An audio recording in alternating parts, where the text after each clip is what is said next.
Welcome back to another episode of Boat and Blade. Today we're going to be covering the wall tactic. If you're a Vlandian player and you like to use the Cog ships, this is going to be good for you. If you're playing as Vlandia and you don't use Cog ships and you're just using the round ship, this is also going to be good to you because you're going to open your eyes to how actually the Cog ship can be a very useful ship. If you haven't checked out my Cog ship tactic video for the towers tactic, check that out. And we're going to be showing these tactics and more in more situations in future videos. All these tactics are created by yours truly, so like and subscribe for more tactics that you can apply in your Bannerlord campaign or gameplay. So today we're going to be having the Vlandian Cog ships versus the Sambuks. I think this is a pretty even matchup, and then we're going to also show these same Cog ships against the Aserai flagship. I forget the name of it. It's the what's it called? The Ghurab. Ghurab. I think I'm pronouncing that correctly. And of course, they have the Bahriyah and we have the Nauta. Same number of troops. They have wind advantage, but it's mild wind. So let's get at it. We're gonna be playing mostly defensively, anyways.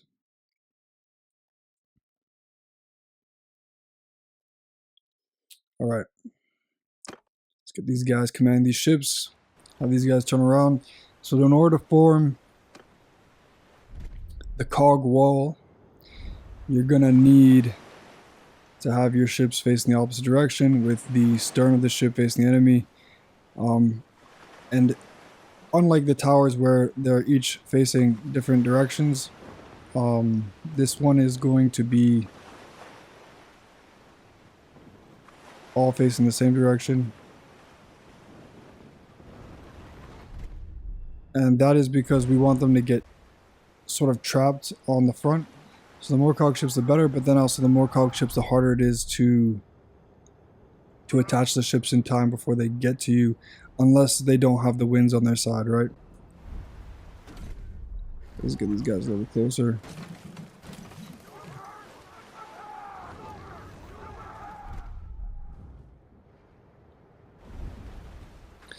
Now the wall tactic is a little bit harder to set up than the tower tactic in my opinion, because it's difficult to get all the ships facing the same direction. The disadvantage of the wall tactic also is that if they are attacking from the sides, which is likely to happen, they are not going to be... Let's get this guy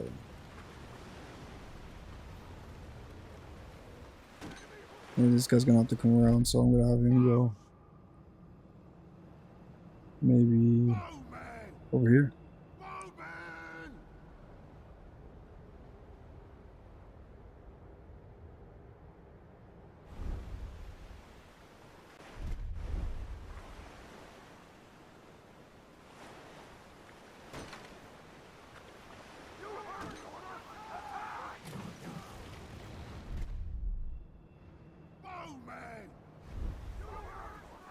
Now we got them facing the wrong direction, but that's okay.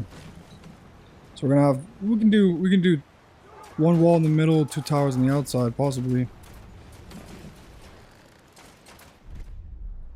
Let's have this guy come in here.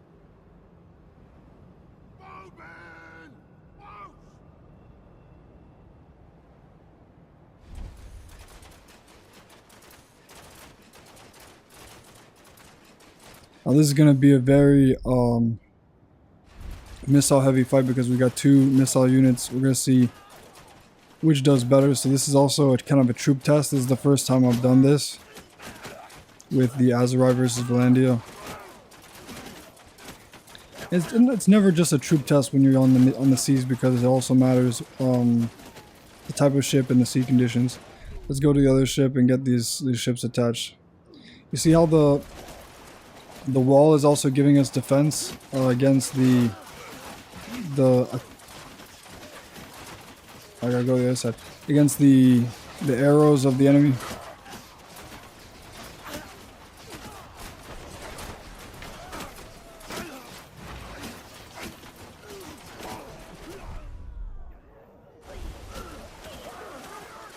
We're gonna have him stop.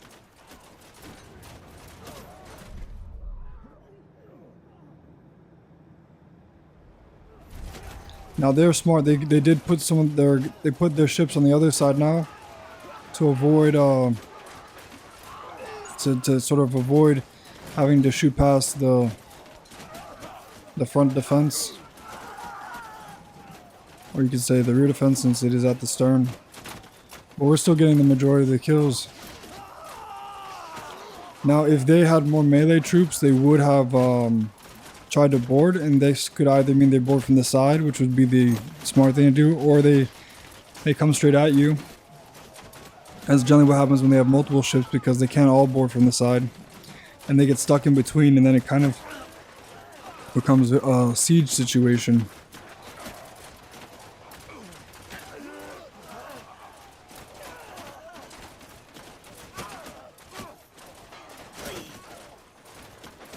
So in this situation, it's actually good that we have one guy facing the other direction. So I would actually say if you're fighting all Bahriyah or a majority missile unit for an enemy, and you have these cog ships, I would actually go for the tower tactics so you can fire from multiple directions. However, this is working pretty good, especially since I mean, they can pretty much hit them from all directions with the positions that they're taking. And we're getting nowhere near a Pyrrhic victory here. This is a landslide for us.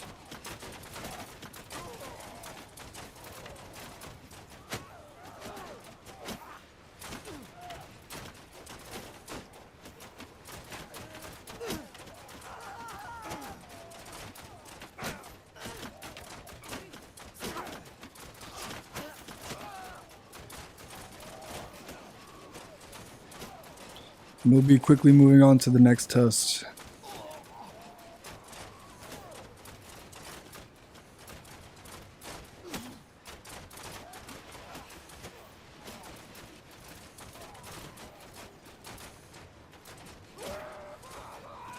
I guess they decided it's time to get close up and, I don't know, die faster.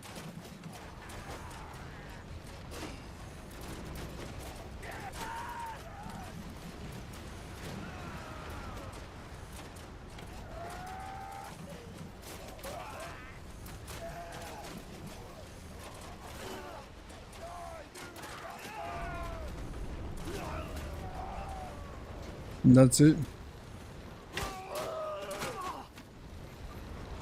That's pretty much total victory right there. You can't get much better than that.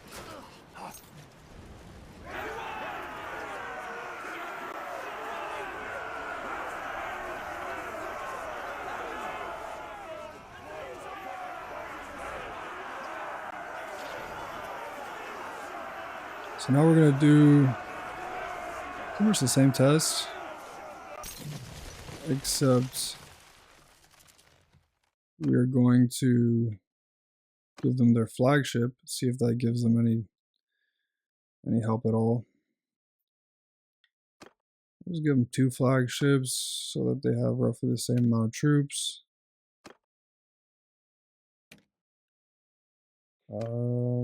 So they have slightly less troops because they can't carry as many as 4 cog ships.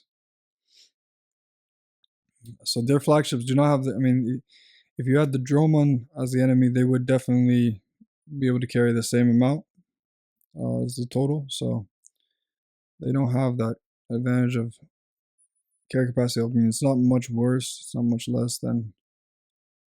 But we'll just lower our troop count a little bit to be fair, I guess.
So I'm gonna actually tell them to stop because that might actually help us make sure that they get in the right position. Let's get the sail up so we can move a little faster here.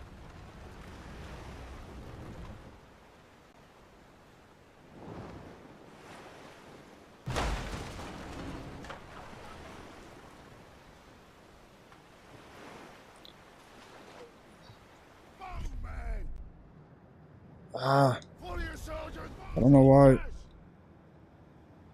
I did not click that.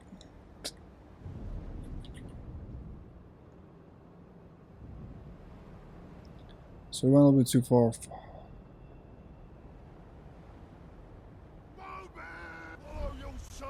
Alright, let's have these guys move further. Let's just lower our sails here. We gotta do this quick because those Aserai ships are pretty fast.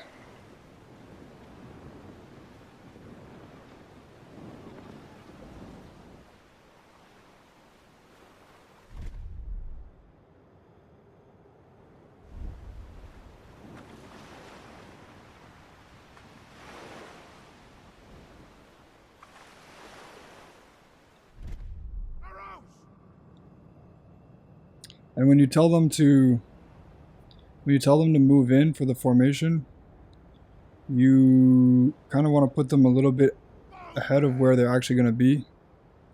They're also going to want to automatically turn around. That's not good.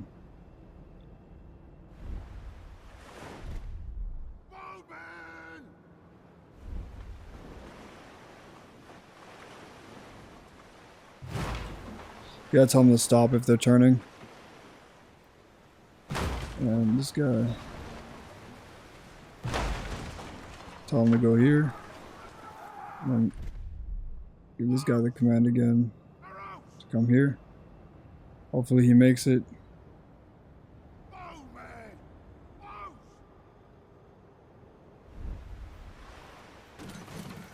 Let's tell him to stop. They kind of keep floating forward anyway, so. They're not going to keep floating forward.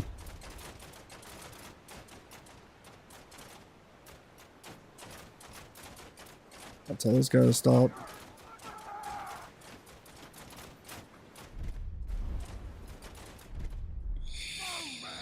We gotta get to the other ship quick.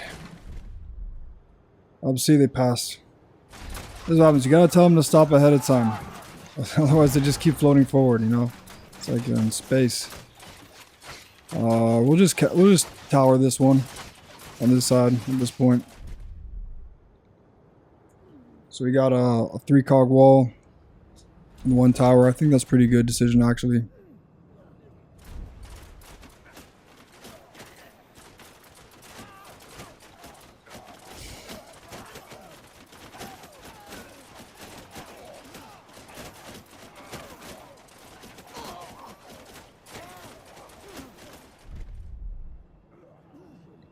We gotta get over there.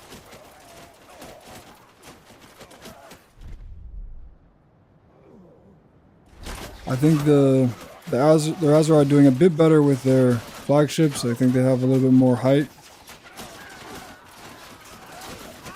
The Sambuks doesn't really have as much height as the Ghurab.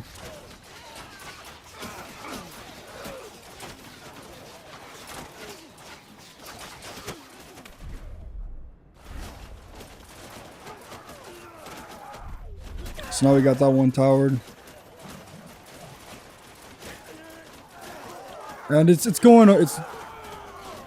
we're technically still ahead, but it's close. This is a close one. They're shooting us from the side, and we got one in front of us.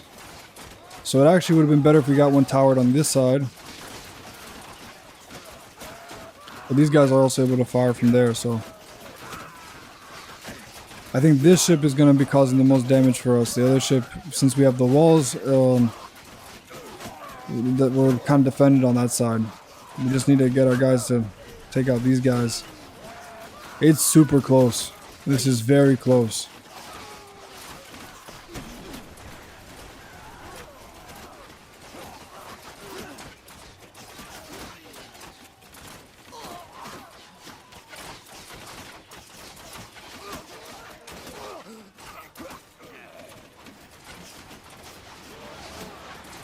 I think the Bahriyah are a great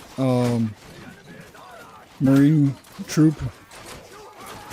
I think the Aserai have one of the best naval assets in the game. They have great ships. They have a great naval troop with the Bahriyah. I'll probably be putting out a naval faction tier list soon. I gotta consider a little bit more things about each faction's naval faction, each faction's naval capacities and skills. But we'll be releasing that soon. We still managed to pull through. Now we're in the lead.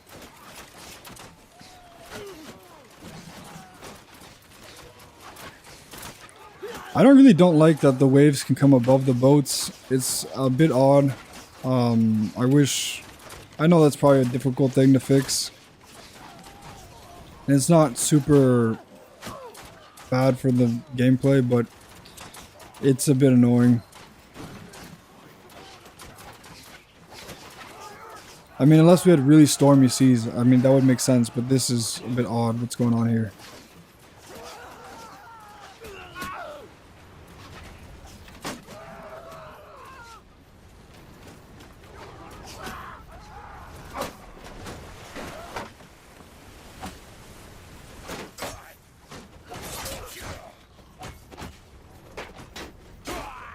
Both very adaptable units, both very good in both melee and as missile units. I think they're very comparable. Of course, the Nauta shield is a bit bigger.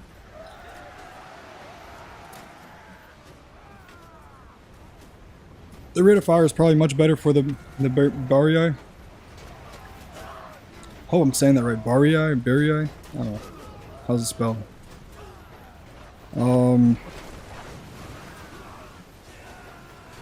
didn't even tell my guys to defend the ship, so not all the men are even attacking. But or they are defending the ship, I guess.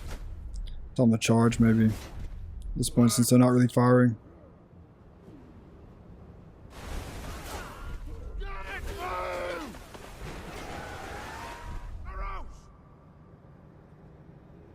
Yeah.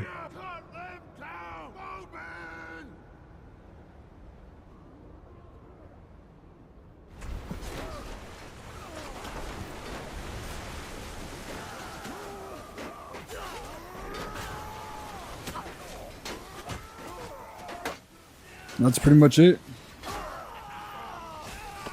So if you want to check out more another video like this, check out my towers video. We're gonna also show some more towers videos with more ships. This went pretty well, and stay tuned for more naval tactics. I'm covering a lot of Vlandian naval tactics, but these can also be used for other factions. And then we're going to be covering some other naval tactics for other factions soon. I also have a video out on using Dromon, so check that video out if you want to. If you're using the Empire in your gameplay, if you're using Dromon. So till next time, and let's get it.